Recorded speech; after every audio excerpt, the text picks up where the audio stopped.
wa ala alihi wa mawala wal hawla wala quwwata illa billah amma ba'du. Puji dari Allah Subhanahu wa taala yang telah mempertemukan kita kembali pada agenda rutin kita yakni kajian fikih ibadah pada malam Kamis hari ini. Salawat berangkat salam semoga selalu tercurahkan kepada Nabi besar Nabi Muhammad Shallallahu Alaihi Wasallam serta keluarga, para sahabat dan kita selaku umatnya semoga senantiasa dalam kebaikan dan senantiasa dalam bimbingannya dan semoga kita semua nanti mendapatkan syafaat nanti ada yaumil akhir amin Allah amin. Baik, Bapak Ibu semuanya, izin reminder ya, bahwasanya aktivitas kita pada malam ini, mari kita niatkan semata-mata hanya untuk kemudian beribadah kepada Allah, yang mana menuntut ilmu syar'i ini adalah kewajiban kita selaku kaum muslimin selama masih diberikan kemudian kesempatan hidup, diberi kemudian kesempatan untuk bernafas, maka kewajiban menuntut ilmu akan selalu melekat pada diri kita masing-masing. Nah, semoga ikhtiar kita pada malam hari ini, meluangkan waktu kita pada malam hari ini 1 jam ke depan, semoga kemudian Allah berikan waktu-waktu terbaik dan pahala-pahala yang terbaik tentunya. Baik Bapak Ibu semuanya, mari kita siapkan pena dan catatan, kita menyimak pembahasan dari Ustadz Yusuf Sin. Untuk beliau dipersilakan Ustadz. Tafadhol Ustadz. Ya, syukran jazilan Afriki, Bapak Ibu sekalian, apa kabarnya? Narakum bi khairin, insyaallah. Bismillahirrahmanirrahim. Assalamualaikum warahmatullahi wabarakatuh.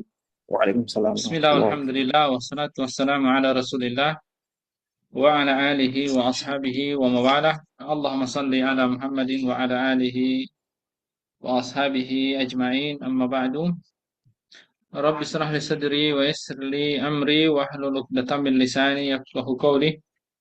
Ya muallim Ibrahim wa Musa 'allimna wa ya mufahhim Sulaiman fahimna. Allahumma 'allimna ma yanfa'una wanfa'na bima 'allamtana warzuqna al-'amala bima 'allamtana wa zidna ilman warzuqna fahman. Amin ya rabbal alamin. Segala puji dan syukur hanya milik Allah Subhanahu wa taala. Salawat dan salam senantiasa tercurahkan kepada baginda Nabi kita Muhammad sallallahu alaihi wasallam, kepada keluarganya, kepada para sahabatnya, serta kepada seluruh kaum muslimin wal muslimat dimanapun berada. Semoga Allah Subhanahu wa taala melayakan kita semuanya untuk mendapatkan syafaat baginda Nabi kita Muhammad sallallahu alaihi wasallam. Bapak Ibu sekalian yang dimuliakan oleh Allah Subhanahu wa taala, alhamdulillah wa bi ni'matillahi tatimmus shalihat. Kita pada kesempatan hari ini sudah masuk pada bahasan ahkamul miras, ya. Artinya kita sedang membahas tentang hukum syara atau hukum Islam seputar pembagian waris. Di pertemuan sebelumnya saya sudah menjelaskan banyak hal tentang hal-hal yang harus kita pahami terkait tentang waris, ya, sebelum kita melakukan perhitungan terhadap waris. Jadi saya ingin tegaskan kembali bahwa persoalan ini adalah hukum syara. Hukumnya wajib ditetapkan oleh Allah dan Rasulnya. Ketentuan pembagian warisan itu telah ditetapkan oleh Allah dan Rasulnya. Hukumnya fardu, fardu ya. Jadi wajib hukumnya, tepatnya adalah fardu kifayah. Dalam konteks fardu kifayah itu ya artinya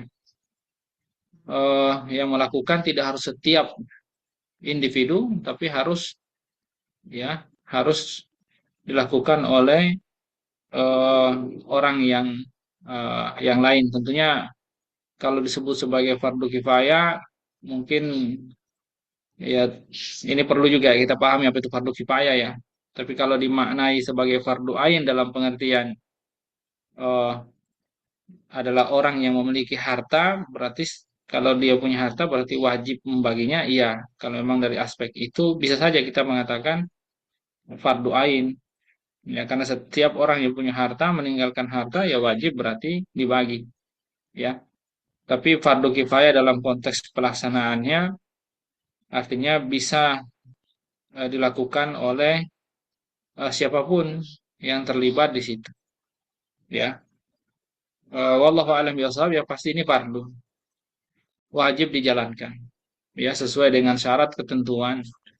Nah, di awal kita sudah menjelaskan bahwa saat kita berbicara tentang eh, waris, ya maka ada hal-hal yang mesti kita ketahui dalam pembagian teknis pembagian waris.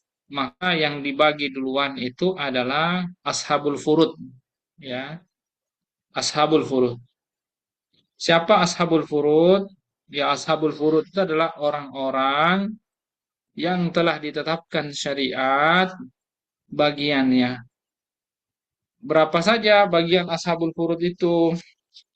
Ya, ashabul furud itu ada kurang lebih berapa kemarin ya? Ada 6 ya kalau nggak salah. Yang pertama ada seperdua,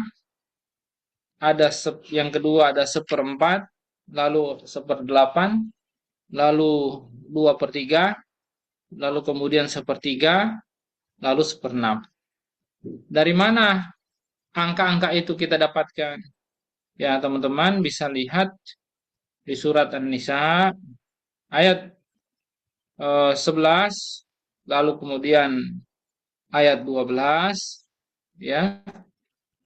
eh ya sampai 11, 12 dan lalu ayat terakhir, ya. Ayat terakhir di surat Al-Maidah. Maka kita akan dapatkan tuh angka-angka yang tadi kita bahas. Allah Subhanahu wa taala firman, A'udzu billahi minasyaitonir rajim. Yusikumullahu fi auladikum lidzakari mislu hadzil unsayain. Jadi Allah telah mewasiatkan, menetapkan bahwa untuk bagian waris pada anak-anak kalian, kalau punya anak laki dan punya anak perempuan, maka pembagiannya, ya, laki atas anak perempuan itu adalah 2/1, ya, 2/1, ya. Jadi 2/1, ya. Itu pembagian. Nah, fa in kunna nisaan fawqasnataini falahunna thulutsa ma tarak.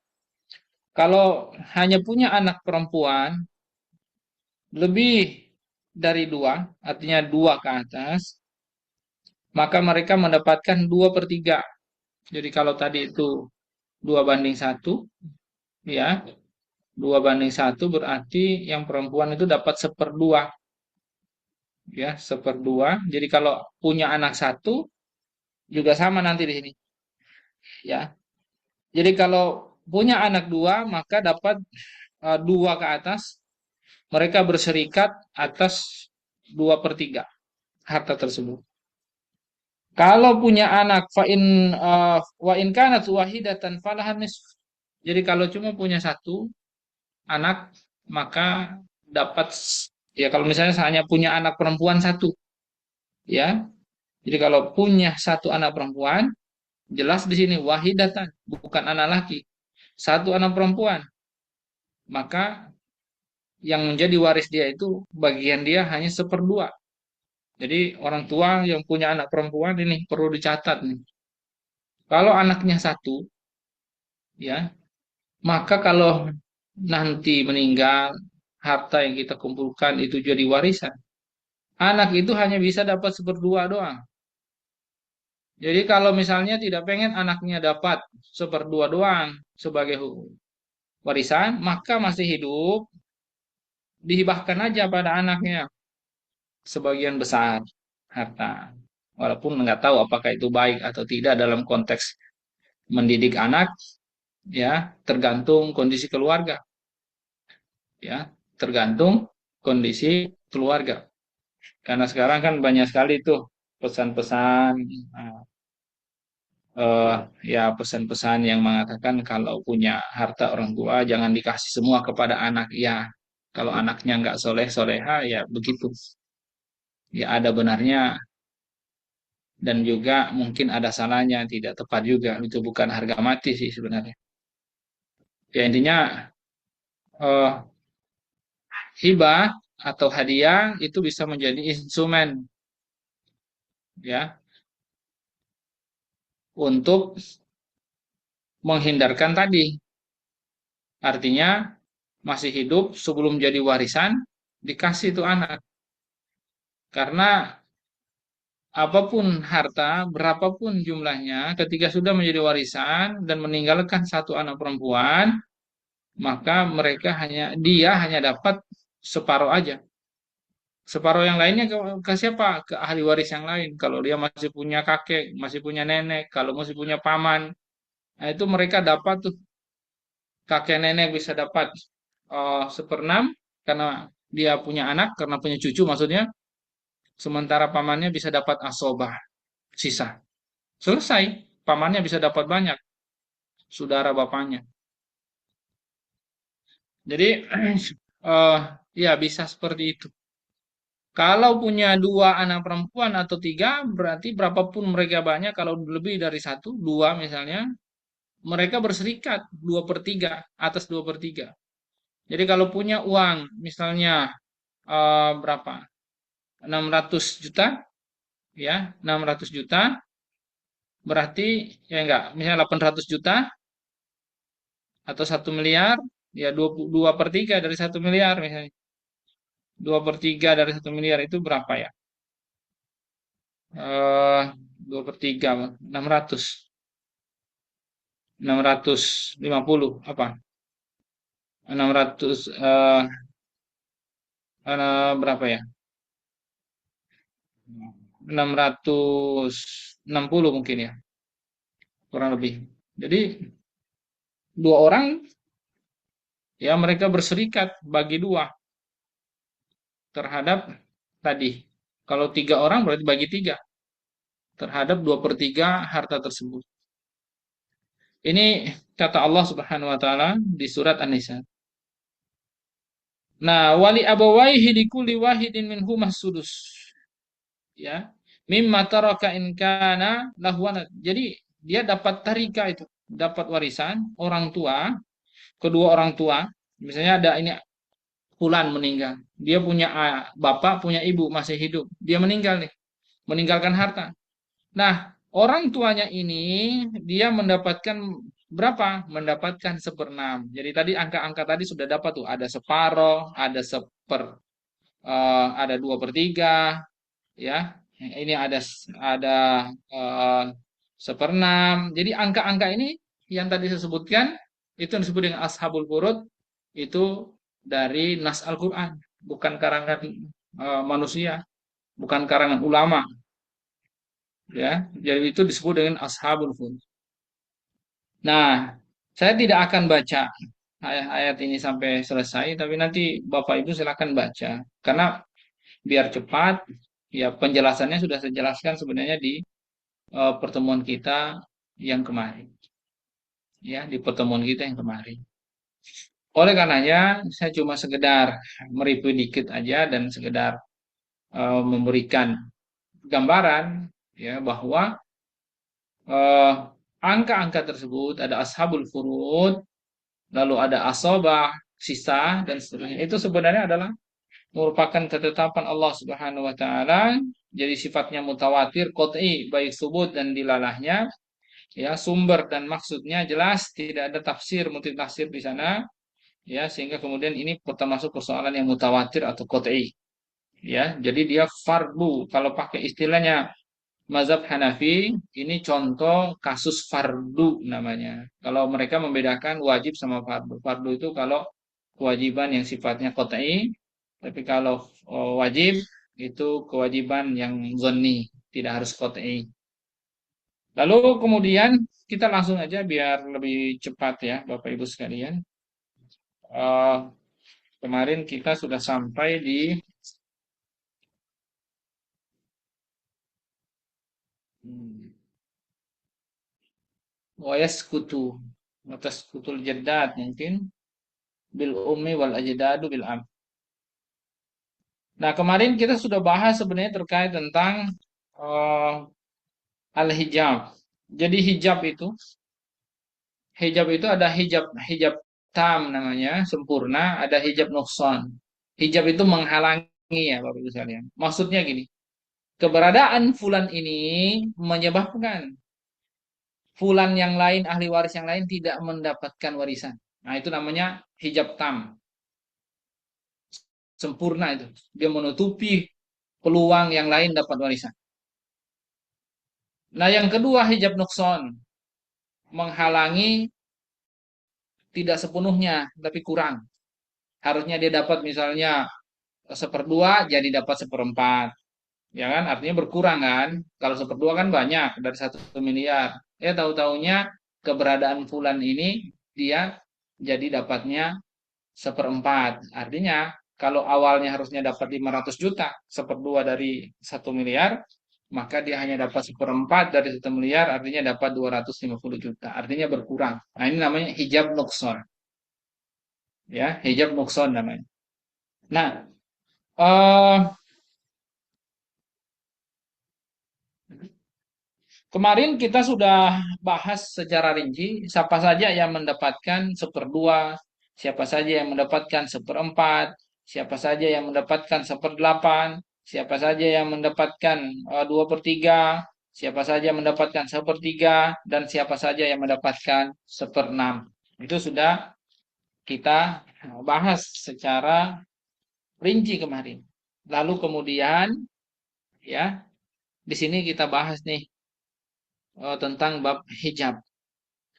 Ya, wa tasqutul jaddatu bil ummi wal ajdadu bil abi wa yasqutu waladul ummi ma'a arba'atin al waladi wa waladil ibni wal abi wal jaddi. Jadi ini disebut dengan hijab, ya, hijab tam ini, di mana nenek yang itu juga merupakan ahli waris, tapi mereka bisa tidak mendapatkan warisan kalau si yang meninggal ini masih punya ibu. Jadi dia meninggal, ibunya masih ada. Neneknya terhalangi, terhijab namanya. Jadi nenek nggak dapat. Gitu. Demikian juga misalnya wal ajdadu bil abi. Kakek fulan meninggal. Saat meninggal, dia punya bapak nih. Ada juga kakeknya. Berarti meninggal muda. Ya, capek juga ngumpulin harta, meninggal muda belum dinikmati. Aduh, ya kan? Ini guyon ya. Yang ini guyon Bapak Ibu. Jadi Jadi dia meninggal muda, kaya raya, punya harta. Kalau nggak kaya kan nggak ada warisan. Ya, kalau nggak ada uangnya gitu kan. Kaya raya, meninggal punya harta. Dia meninggalkan bapak, meninggalkan kakek. Nah, kakek ini ahli waris juga nih sebenarnya. Tapi karena ada bapak, maka kakek nggak ada. Jadi bapak menghijab tam, dia menghalangi sepenuhnya eh, kakeknya, ya kakek si yang meninggal. Ibu juga menghijab tam, menghalangi sepenuhnya ya nenek dari yang meninggal ini. Wa yaskutu waladul ummi ma'a arba'ah, ya. Al waladi wa waladil ibni wal abi wal jaddi. Jadi mana tadi sebentar. Waladul Sebentar saya cek dulu.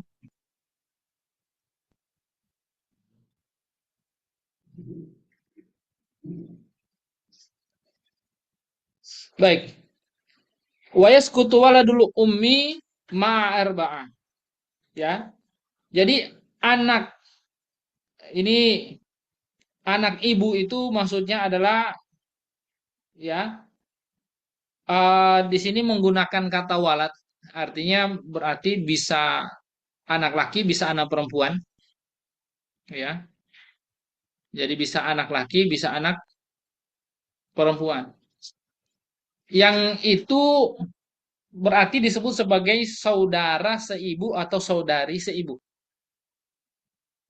Nah, bagian daripada saudari seibu atau saudara seibu ini itu akan gugur bagian dia kalau ya, kalau mana tadi? Ya, kalau ada 4 orang ini, yaitu punya anak al-walad, ya, artinya kalau si yang meninggal itu, ya, yang meninggal itu dia punya anak laki atau anak perempuan, atau anak laki atau anak perempuan dari anak laki-laki, atau masih punya bapak, atau masih punya kakek. Nah, kalau salah satu dari 4 ini ada, maka ya, maka saudara atau saudari seibu tadi itu jatuh gugur. Nah, ini hijab tam, ya, gugur bagian dia. Lalu kemudian wayaskutul akhu lil abi wal ummi ma'a salasah. Demikian juga saudara laki-laki. Jadi kita punya saudara laki-laki nih, sekandung. Jadi saudara laki-laki sekandung, ya. Jadi saudara sekandung laki-laki, jadi saudara sebapak seibu laki-laki. Jadi saudara kandung laki-laki. Itu bisa tidak mendapatkan apa-apa, artinya terhijab total, sempurna, itu kalau ada salah satu dari 3 orang berikut. Siapa itu? Satu. Kalau yang meninggal itu punya anak laki-laki, udah selesai. Kalau dia punya cucu laki-laki dari anak laki-laki, misalnya, kenapa harus cucu laki-laki dan anak? Misalnya bisa jadi anak laki-lakinya ini meninggal, tapi sudah punya anak, yaitu anak laki-laki, bukan anak perempuan. Kalau anak perempuan nggak bisa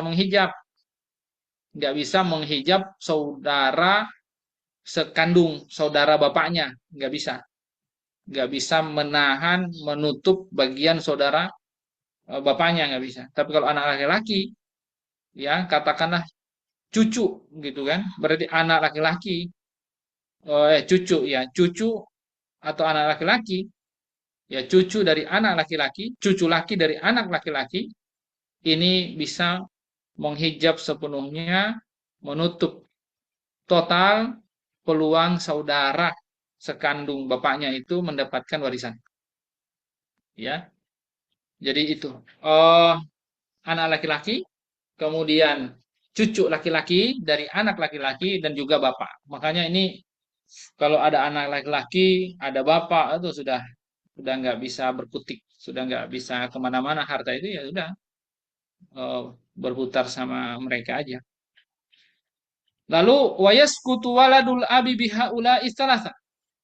Demikian juga bagian daripada saudara, ya, saudara, ya ini kalau tadi kan ada waladul ya, waladul ya.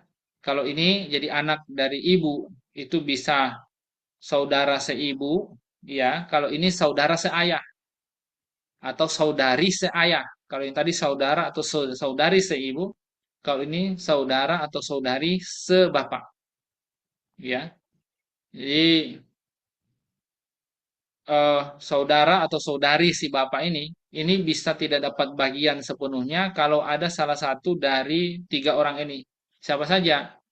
Dia masih punya, ya, masih misalnya yang meninggal ini dia masih punya saudara sekandung. Nah, kalau masih punya saudara, ya, saudara itu berarti laki-laki.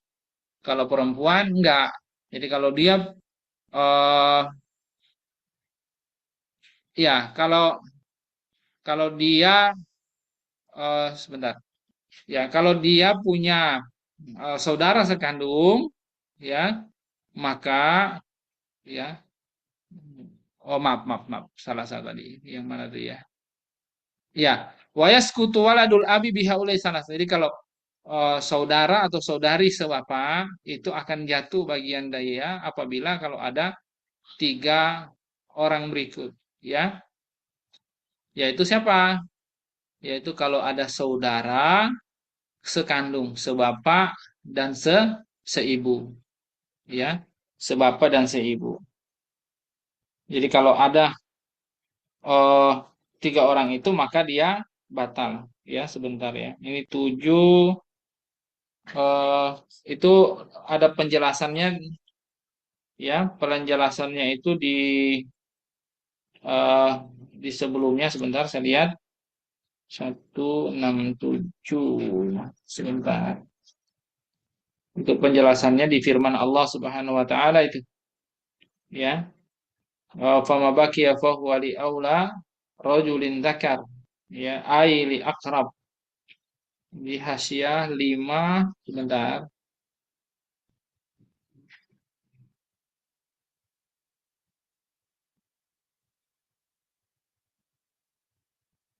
Hmm. Ini ada hadisnya ini, sebentar. 167. Yaitu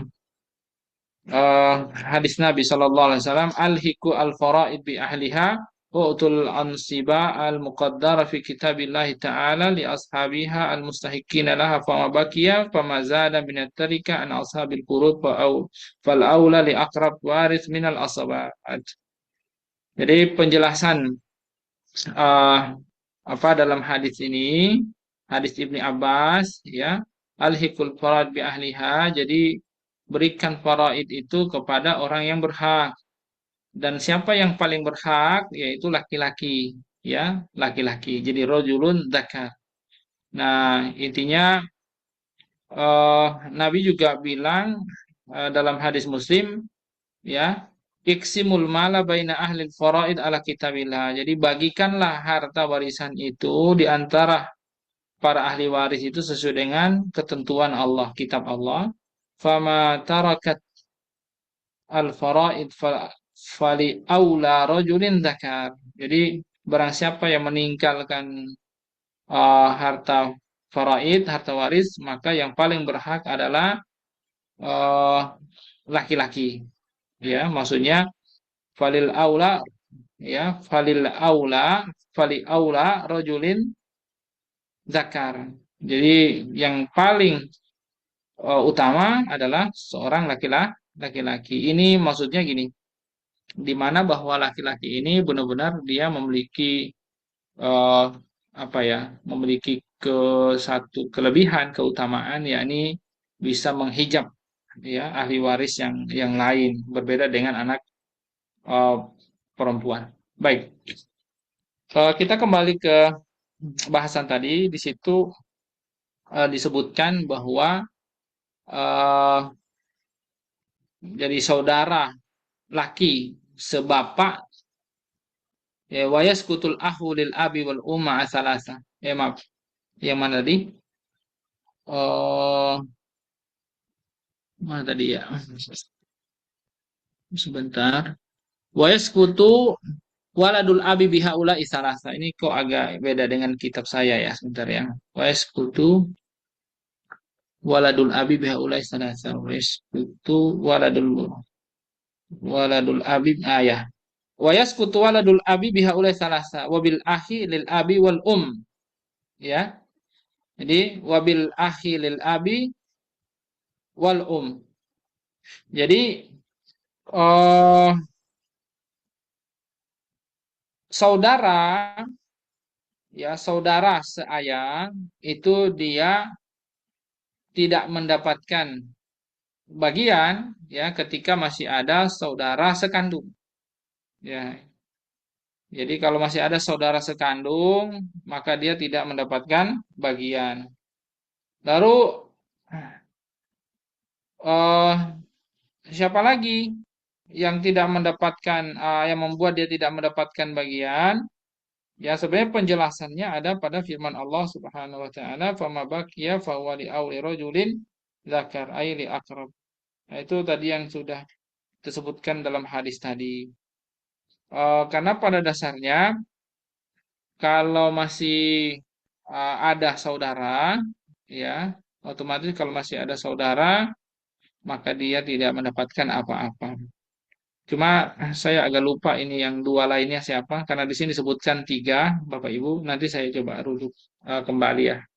Di sini hanya disebutkan di kitab satu, padahal di situ disebutkan harusnya ada tiga pihak. Lalu kemudian wa arba'atun yu'assibuna akhwatahum. Nah, ini kalau yang ini eh, namanya eh, hijab nukson, ya, hijab nukson. Jadi ada empat pihak, ya, bukan hijab nukson. Dia dia merubah yang harusnya ashabul furud itu menjadi asoba, yang harusnya dia menjadi yang dia mendapatkan ashabul furud yang tadi itu dapat seperdua, dapat sepertiga, atau dapat seperempat, dapat seperenam misalnya, ya, dan seterusnya. Nah, itu bisa berubah dari ashabul furud jadi dapat asoba atau sisa. Ya, ada empat pihak. Siapa itu? Misalnya anak laki-laki, ya, lalu cucu laki-laki dari anak laki-laki. Lalu siapa lagi? Saudara laki-laki seayah, seibu, dan juga saudara laki-laki sebapak, ya. Nah, jadi kalau tidak salah yang penjelasan tadi juga kan tadi kalau masih ada saudara sekandung atau saudara sebapak, ya, kalau ada saudara eh, oh enggak, ya, saudara sekandung, ya, kalau ada saudara sekandung yang tadi, ya. Nah, kalau yang ini misalnya contoh, ya, anak laki-laki. Tadi contohnya adalah anak sebuah keluarga. Dia meninggal, ya, fulan. Punya satu punya kalau punya satu anak perempuan kan dia termasuk ashabul furud. Berarti dapat separuh. Tapi kalau dia meninggalkan dua anak, satu laki, satu perempuan. Nah, anak perempuan yang tadinya harusnya dapat seperdua, tapi karena ada anak laki-laki, maka kedua anak ini, laki dan perempuan, ya, itu mendapatkan sisa asoba. Jadi kalau misalnya bapaknya meninggalkan harta 1 miliar, ya, kalau anaknya sendiri perempuan berarti dapat 500 juta. Itu fardunya, ashabul furud namanya. Tetapi kalau ternyata dia juga punya anak laki-laki, gitu ya, punya anak laki-laki, ya, saudara kandung dia, sebapak seibu, atau misalnya si bapak yang meninggal ini dia punya anak juga, waktu dia nikah ibunya si anak ini ya janda misalnya, maaf, dia duda, dia sudah bawa anak. Berarti bapak ini terhitung punya dua anak, ya, maka mau anak sekandung, maksudnya seibu sebapak atau sebapak, tetap, ya, tetap dalam konteks yang seperti ini, kedua anaknya itu mereka mendapatkan asoba, sisa. Berarti kalau 1 miliar, ya, cara ngitungnya gimana? Ya, tadi di awal surat An-Nisa ayat 11 tadi, ya, disebutkan walidzakari mislu hadzil unsayain. Untuk seorang anak laki-laki itu mendapatkan bagian seperti dua orang anak perempuan, artinya 2 banding 1. Berarti kalau dia meninggalkan dua anak ini, berarti si apa namanya, 1 miliar tadi bagi tiga, ya, 1 miliar bagi tiga berarti sekitar 300, ya, 300 juta, ya, 330 sekian juta, ya, kurang lebih, ya, 330, ya, sekian. Nah, berarti anak perempuan tidak ambil satu bagian, ya, anak laki-laki ambil dua bagian. Berarti perempuan dapat 330-an juta, anak laki-laki dapat 660-an juta. Nah, kira-kira seperti itu. Itu contoh. Ini yang disebut wa arba'atun yu'assibuna akhwatahum. Jadi ada empat pihak ini yang membuat saudari mereka yang perempuan itu akan mendapatkan asoba atau sisa. Jadi kalau punya anak laki-laki, maka saudara perempuannya mau tidak mau ditarik, yang harusnya tadi ashabul furud, ya, dia mendapatkan asoba. Siapa lagi? Cucu laki-laki berarti cucu laki-laki dari anak laki-laki. Ya, yang meninggal ini, sebelum dia meninggal dia punya anak laki-laki. tapi sudah mendahului dia duluan dan sudah menikah, punya anak laki-laki. Nah, berarti yang meninggal ini punya cucu kan? Bapaknya udah meninggal, berarti tinggal si cucunya nih. Maka cucu ini juga sama. Kalau si misalnya ini keluarga ini, dia punya anak dua kayak tadi, laki perempuan. Si perempuan ini apa si anak laki ini meninggal sebelum bapaknya meninggal. Tapi dia sudah menikah, sudah punya anak, anak laki-laki juga misalnya. Berarti tersisa anak laki-laki sama bibinya yang perempuan. Nah, terus bapaknya meninggal nih. Artinya kakek dari si anak laki-laki ini, ya cucu laki-laki ini meninggal, kakeknya nih. Yang punya harta kakeknya. Maka si kakeknya ini kan punya anak perempuan, bibinya si cucu tadi itu. Nah, maka ini juga sama. Jadi kalau seseorang meninggalkan satu anak perempuan dan satu cucu laki-laki dari anak laki-laki, maka itu sama tuh, ya. Cucunya itu dapat dapat 660 juta tadi itu dari 1 miliar, dan bibinya itu hanya mendapatkan 300 berapa? 330 juta. Jadi bibinya dapatnya sedikit ya. Ya, bibinya dapatnya sedikit, cucunya lebih banyak. Ya, seperti itu ketentuannya memang. Ya, itu yang dimaksud dengan wa ibnul ibni. Lalu kemudian siapa lagi? Yaitu wal akhu minal abi wal ya, yaitu saudara laki-laki sekandung. Jadi saudara laki-laki sekandung ini dia mendapatkan asoba ini. Kapan?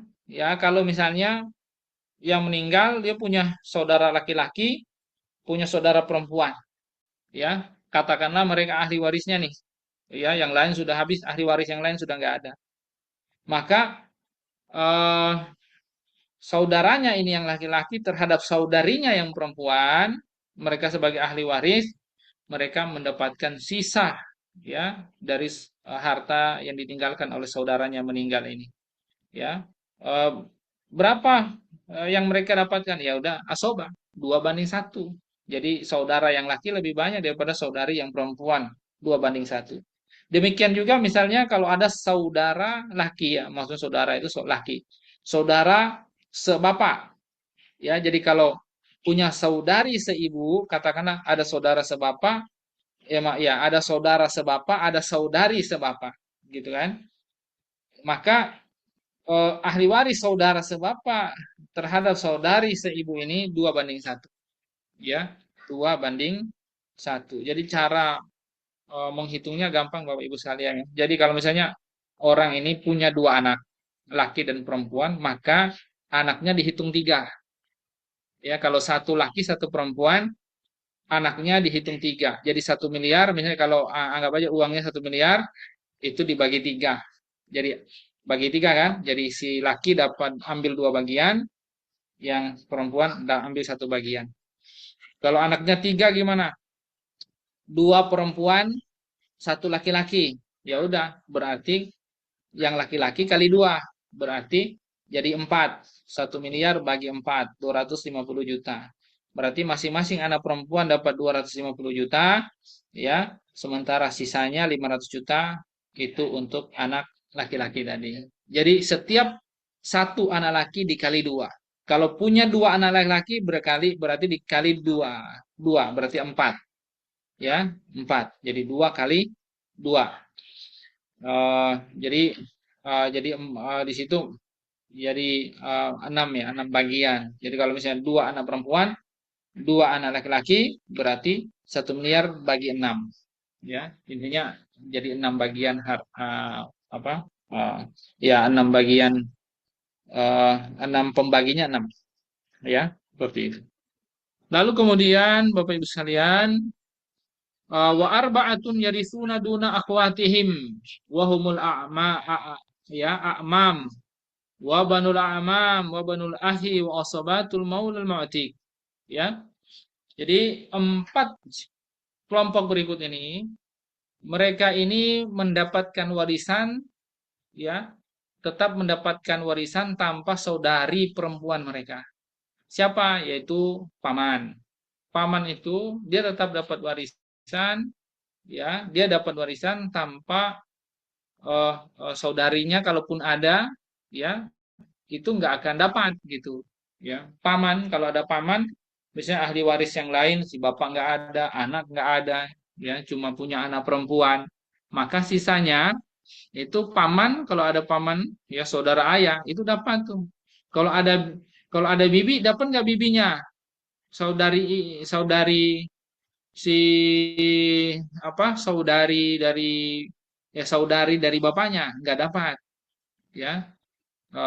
Maksudnya bibinya, ya.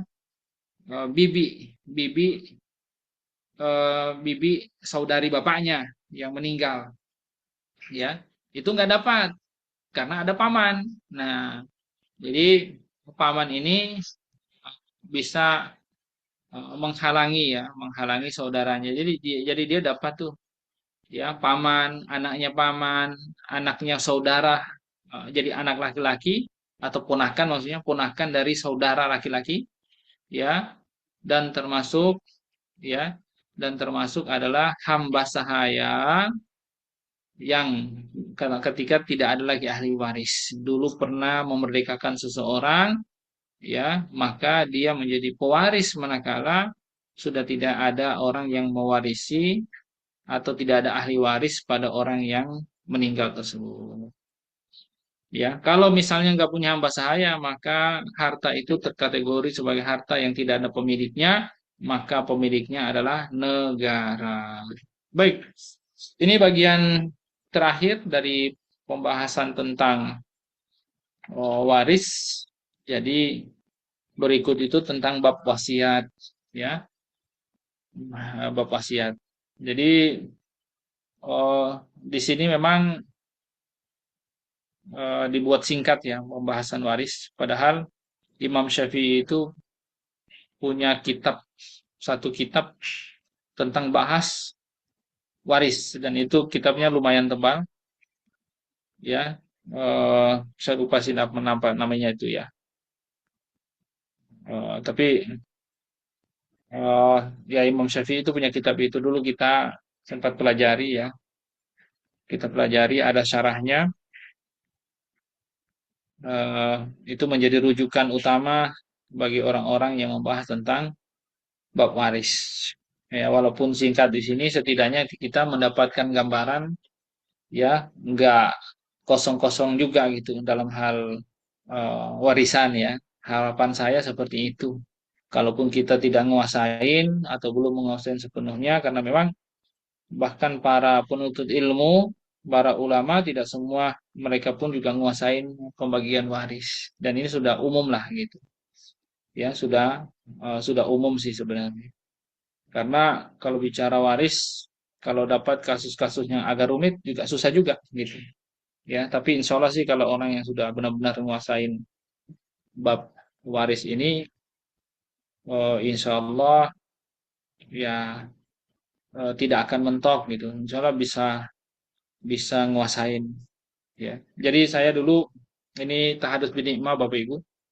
Dulu itu kebetulan dosen ilmu fikih waris, ya.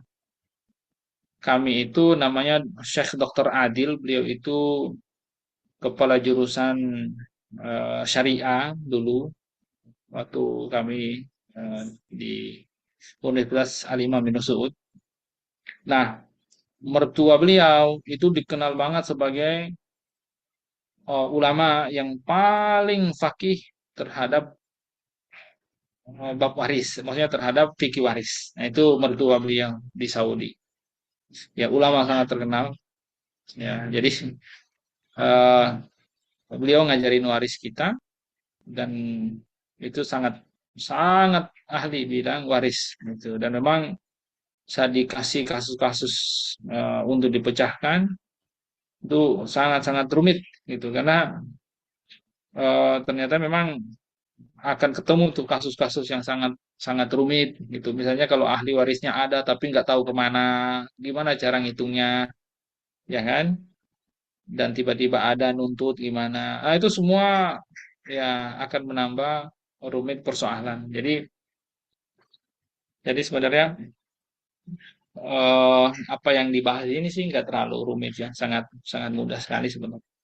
Baik, kira-kira seperti itu ya. Bahasan berikut sebagaimana saya sampaikan ini tadi itu adalah bab wasiat ya.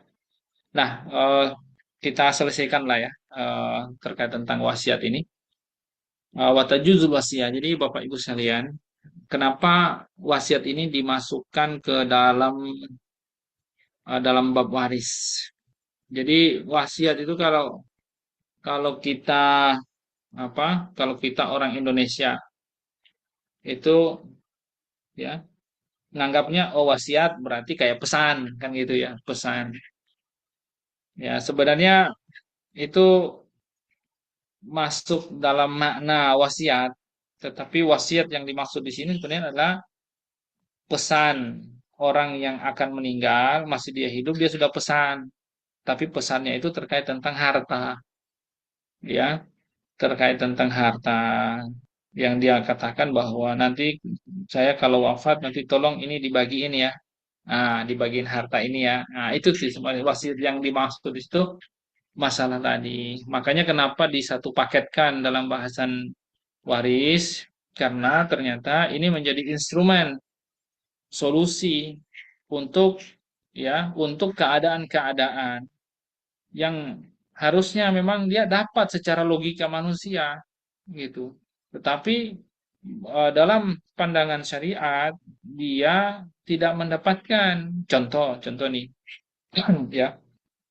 Misalnya seseorang dia punya dua anak ya, punya dua anak nih Bapak Ibu. Nah, anak pertamanya ini meninggal, ya sudah nikah, punya anak. Tapi anaknya perempuan gitu. Anaknya perempuan. Jadi yang punya dua anak ya, satu laki, satu perempuan. Jadi yang meninggal ini bukan yang laki, katakanlah yang perempuan. Jadi anak perempuannya meninggal, sudah menikah, punya anak laki, punya anak perempuan. Nah, jadi cucu dari anak perempuan itu nggak dapat dalam pembagian waris, ya. Ya tentu bagi si kakeknya nih, dia merasakan itu cucu saya, cucu dari anak dari apa darah daging dia, ya. Pamannya dapat, dia nggak dapat misalnya. Ya, itu contoh, ya. Dia nggak dapat. Maka ada solusi wasiat. Jadi si kakeknya ini sebelum dia meninggal, dia wasiatkan. Nanti kalau saya meninggal, itu cucu saya yang perempuan tuh atau cucu saya yang laki-laki dari anak perempuan itu kan nggak dapat waris tuh. Nah, tolong dikasih sekian sama dia. Nah, wasiat itu maksimal adalah sepertiga. Jadi wasiat itu diberikan kepada bukan ahli waris. Nah, itu tuh. Jadi kalau wasiat nggak boleh kepada ahli waris. Nggak boleh misalnya, oh ini saya bikin wasiat, saya akan berikan kalau saya meninggal akan dikasih kepada fulan. Nah, kepada anak-anaknya. Anak-anak kan ahli waris. Nggak boleh. Anak-anaknya dikasih wasiat nggak boleh. Ya, wasiat harta ya. Kalau wasiat pesan takwa boleh. Bapaknya sebaiknya kasih banyak-banyak aja itu wasiat takwa pada anak-anaknya biar pada soleh-soleha. Tapi kalau wasiat harta, ya, maka wasiat itu kepada selain ahli waris, tidak boleh kepada ahli waris. Ya, seperti contoh tadi, cucu perempuan dari anak perempuan atau cucu laki-laki dari anak perempuan, dia nggak bukan ahli waris tuh, ya, maka dikasih wasiat. Nah, itu adalah contoh kasus ya di mana wasiat itu dibarengin dengan dengan ilmu waris karena ya tujuannya tersebut. Jadi wasiat itu disampaikan, diakatkan ya masih dia hidup si yang punya uang tapi baru dilaksanakan ketika sudah meninggal. Berbeda dengan hibah. Jadi kalau orang tua ini, ya, biar anak nggak berantem apa semua dan pengen anaknya dapat bagian sama misalnya, ya udah hibahin aja hartanya. Masih hidup. Kalau sudah mati nggak bisa dianggap hibah. Masih hidup. Diomongin masih hidup dan dibagikan masih hidup. Tapi konsekuensinya karena sudah dibagikan masih hidup berarti itu tamlik namanya. Itu sudah kita bahas di bahasan kitab Mu'tamad, ya, bab muamalah. Berarti memberikan kepemilikan. Jadi kalau si bapaknya punya harta masih hidup dikasih hibah anaknya, dikasih. Oh, berarti terserah tuh anak mau jual, mau diapain tuh harta, orang tuanya nggak bisa ngelarang. Ya, itu adalah salah satu konsekuensinya. Ya, makanya kenapa harus punya anak soleh-solehan. Karena kalau mau pakai opsi ini, setidaknya anak itu nggak buang orang tuanya. Ya, orang tuanya dia tetap dirumahin walidai. Jangan cuma mau hartanya, tapi harus rawat orang tuanya, harus didoain, harus diurus dan seterusnya. Ya, itu ya kira-kira eh, yang berkaitan dengan wasiat, ya. Jadi watajuzul wasiat. Jadi wasiat itu boleh, ya. Ini berdasarkan firman Allah Subhanahu wa taala atau dalam hadis, ya. Kalau firman Allah, ya, min ba'di wasiyatin yusa biha audain, ya.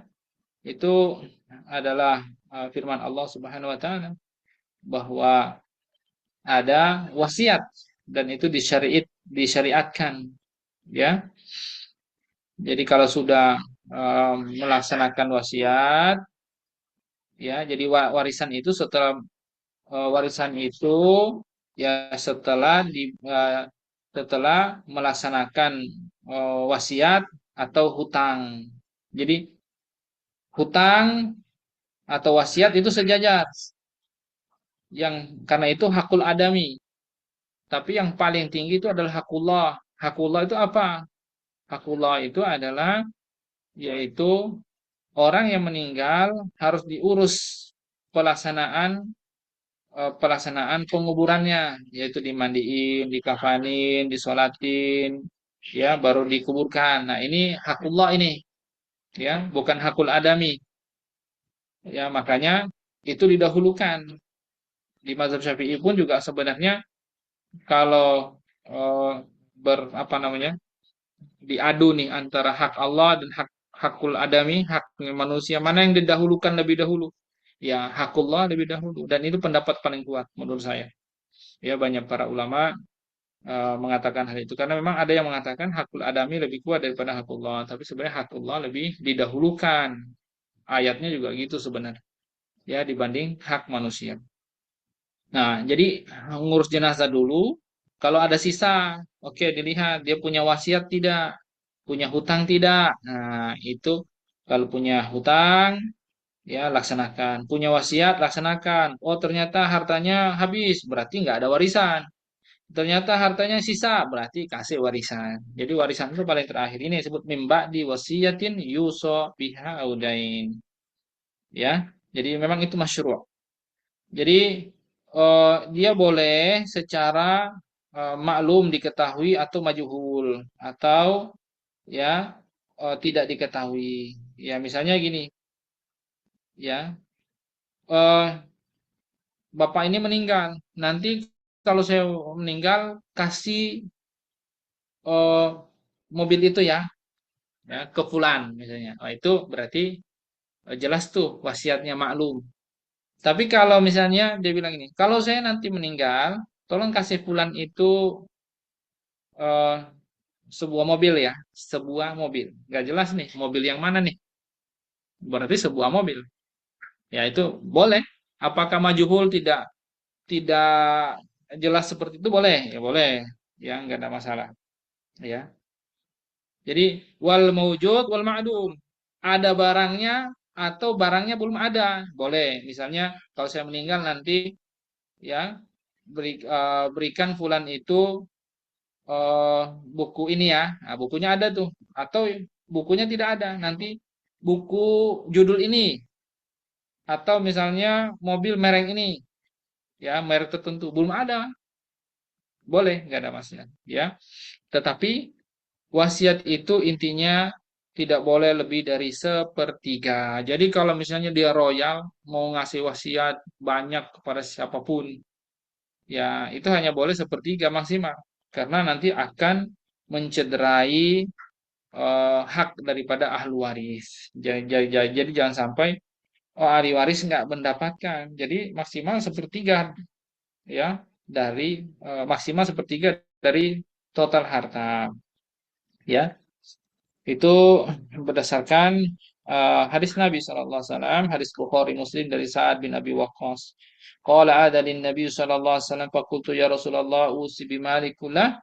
Qala la qulta fasyatru qala la qultu ya asulus faqal fasulusu wasulusu katsir. Jadi eh, Sa'ad bin Abi Waqqas itu ketika Nabi mengunjunginya, ya, saat dia sedang sakit, dia bilang pada Rasul, ya Rasulullah, berikan, ya, saya ingin berwasiat.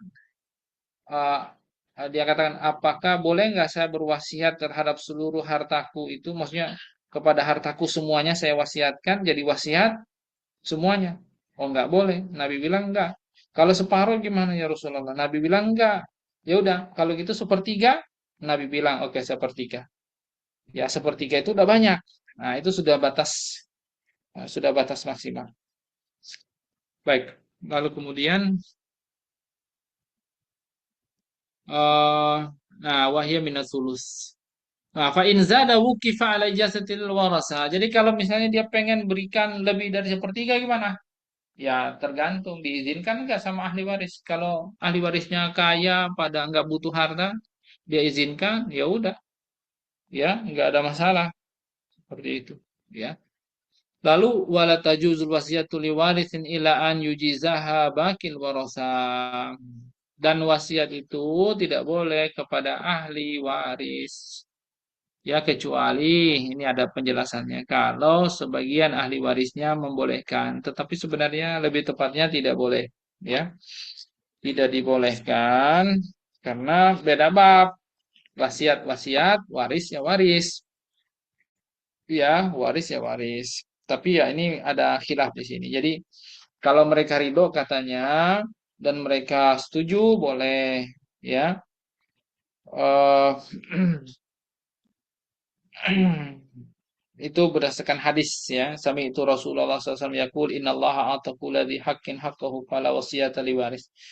Jadi Nabi mengatakan sesungguhnya Allah memberikan telah menetapkan kepada yang berhak haknya dan tidak ada wasiat fala wasiyata liwaris. Itu hadisnya tuh, ya.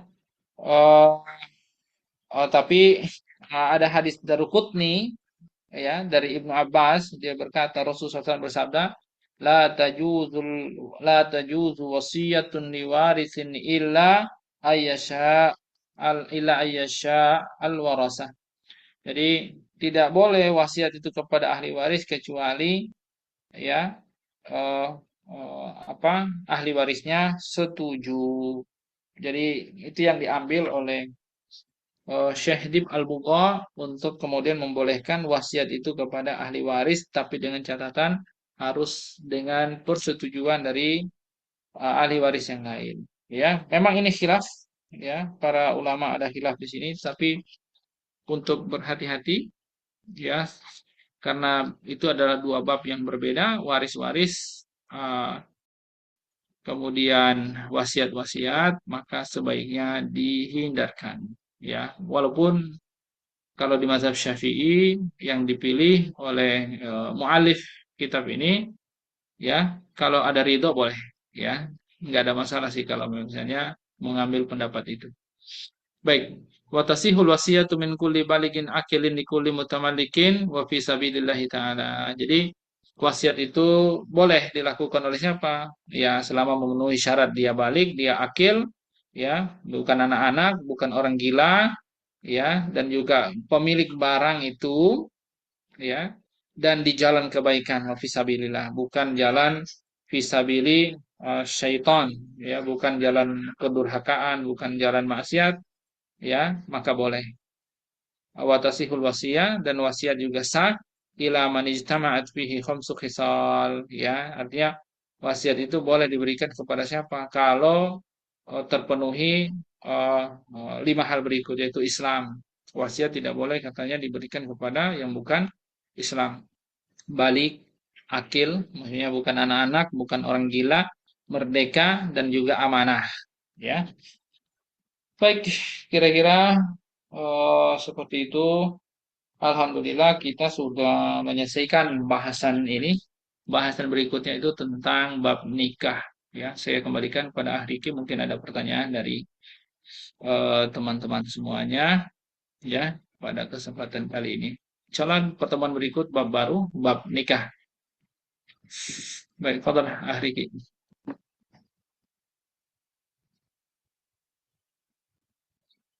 Baik, terima kasih Ustaz Yusuf. Baik, semuanya, karena sudah mungkin ada pertanyaan satu atau dua. Kalau tidak ada kita tutup. Bapak Ibu silakan. Baik, mungkin karena sudah jam 9 lebih, mari kita sebelum saya tutup, semoga pertemuan kita pada malam hari ini kemudian Allah kemudian berkahi melalui tadi jazakallahu khair saat penyampaian ilmu waris dan wasiatnya tadi. Semoga kita juga bisa mengimplementasikan ilmu ini, yang dimana ilmu waris ini adalah salah satu ilmu yang kemudian nanti akan Allah cabut lebih dulu ketika hari zaman nanti. Baik, Baik semuanya, mari kita tutup dengan hamdalah, istighfar dan doa kafaratul majelis. Alhamdulillah, astagfirullahaladzim, subhanallah, asyhadu an la ilaha illa anta, astaghfiruka wa atubu ilaik. Alhamdulillah. Subhanakallah wa rabbana. Bihamdika asyhadu an la ilaha illa anta, astaghfiruka wa atubu ilaik. Assalamualaikum warahmatullahi wabarakatuh. Terima kasih ya Bapak Ibu semuanya. Sampai ketemu kembali di pertemuan berikutnya, insya Allah di pekan depan. Waalaikumsalam Saya warahmatullahi izin wabarakatuh. pamit Terima ya. kasih Terima kasih. Ustadz. Terima kasih Mas Riki. Sama-sama Ya, Pak sama-sama. Diki, izin semuanya.